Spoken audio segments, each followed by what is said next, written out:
Before the city became a graveyard of names, before bullets turned whispers into echoes, there was a boy.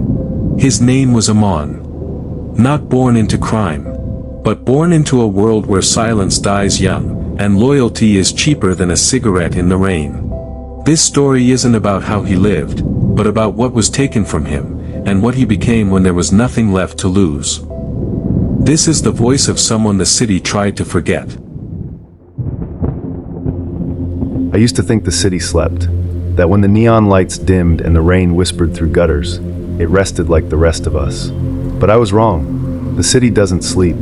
It breathes. And that night, it breathed fire. That was the night everything changed.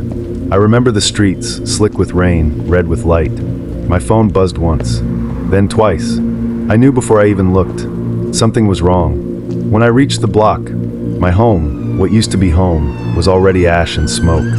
Sirens screamed, neighbors whispered, but all I heard was silence. A silence too loud to live with. That night, I didn't just lose my family. I lost the last part of me that ever believed in peace. They said it was an accident, that the gas line ruptured, that no one saw anything, but the smoke didn't fade from my memory like they hoped it would. You don't forget the smell of your mother's perfume mixed with burning walls, or the silence in your little brother's room, still warm but empty. There were questions. I asked them, but answers? They vanish fast in neighborhoods like mine. The streets talk, but only in whispers. And that night, I started listening. The crows came for the funeral. Not the birds, the people. All black suits and fake tears. But I saw it. One man didn't look at the casket. He looked at me and smirked. That was the first time I felt it. Not grief. Not rage. Something deeper. A hunger. A hunger for justice painted in blood. Vengeance doesn't scream. It whispers. In alleys. In shadows. In the spaces between gunshots. I stopped sleeping. The nights were colder, and the city grew smaller. Like it knew I was coming for something, and it was hiding it. I started pulling threads. Loose lips at the bar. Names carved in bathroom stalls. A tattoo, red crow with broken wings, kept showing up in the stories. And then came the first name. Dagger. Street rat. Enforcer. The kind of man who'd shoot your dog just to watch you cry. They said he was untouchable. But everything bleeds. That night, I stood across from his apartment, hood soaked in rain. And for the first time since the fire, I smiled. I didn't bring backup. Didn't need it. Just brought the photo of my little brother and a bullet. The apartment was quiet. 5th floor. Left side. Door marked by time and blood. I didn't knock.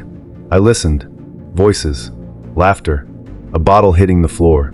And Dagger, the one who pulled the first thread, bragging about the fire like it was sport. I opened the door slow. 1 step. 2. His eyes met mine too late. He reached for a gun. I gave him memory instead. 1 shot. Not in the chest. Not in the head. The knee to make him crawl. Then I asked. Not with words. With silence. And a lighter. He gave me the next name before the flames caught the curtain. I left before the room burned. I don't like the smell of fire anymore. The name Dagger gave me led to a basement. Not a person. A place. An old warehouse by the docks.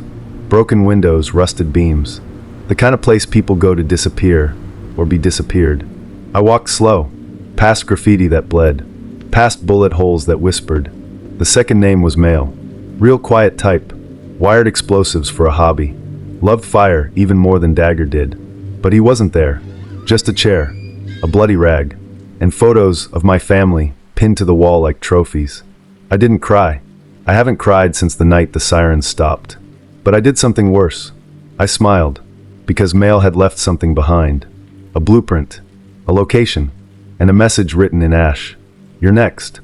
They think they're hunting me, but I burned in that fire already.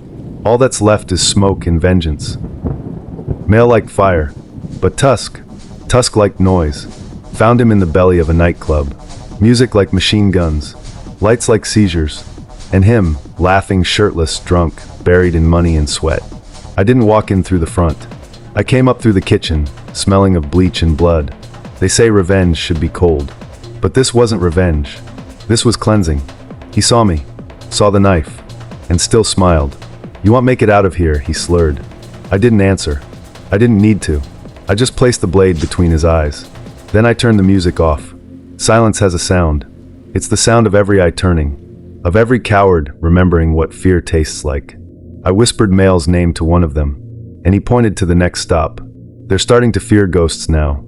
Good, because that's what I've become. The next name came easy. A boy too young to bleed properly gave it up, crying through a split lip. But when I heard it, my hands forgot how to hold the blade. Nico, my blood, my cousin, my brother in every way except birth certificate, the one who buried my parents, who held my little sister's hand in the hospital. Nico, the last of the people I swore I'd die for. I sat in that alley like a stray dog. Let the rain wash me like it could erase what I heard. You ever feel your heart slam into a wall? Like it just hits truth too hard and doesn't get back up. This wasn't about business. It wasn't about territory. It was personal. Someone wanted me shattered. And now they almost had me. But almost isn't enough. The house looked dead. Just four walls and a roof that didn't want to remember anyone anymore. No lights. No cameras. Just one window cracked open like a breath someone forgot to take. I stepped inside. The floorboards didn't creak, like they knew who I was. He was waiting. Nico, in the dark, sitting at the same table we used to play cards on when we were kids. No guards, no gun, just him and a bottle, and eyes that looked like they'd been crying for years. He said nothing, and I didn't ask why, because deep down, I already knew. He didn't pull the trigger. He just opened the door and watched them walk in. His silence said it all. I loved you, but I loved survival more. Forgiveness didn't come, just a bullet on the floor, and me walking back out the same door I entered. The house stayed dead, and so did we. I was no longer the boy who ran those streets. I was the storm they whispered about. Rafe stood there, the man who lit the fuse to my destruction. His empire crumbled, his guards long gone. He looked like a man who lost everything but his last breath. I didn't speak. I didn't need to. My eyes told him what the bullet wouldn't. He begged once. For mercy, for a chance to live. But mercy was a story I had already buried with my family. One shot, clean, final. And just like that, the city's fire died, leaving only ashes, and me. The boy is gone, and the ghost is awake. This is my city now. The city doesn't forgive, but tonight it learned to forget. Rafe was the last piece of my broken past, stripped bare, begging for a mercy he never showed. I gave him none. Because mercy is a luxury for those who still believe in it. The bullet was silence. The rain was judgment. When it was over, the city whispered. A ghost walked among the living. The fire died, but the ashes linger. I walk these streets like a shadow, carrying the weight of everything lost. Family gone, innocence gone, and me, just a ghost learning to live again. Revenge doesn't heal. It only teaches you how to carry the scars. I hear their voices in the silence. Ghosts of the past that never leave. And sometimes I wonder, am I still alive? Or just the echo of a broken boy? Maybe one day the city will forget me, but I won't forget them. The family that made me, and broke me, and maybe, so can I.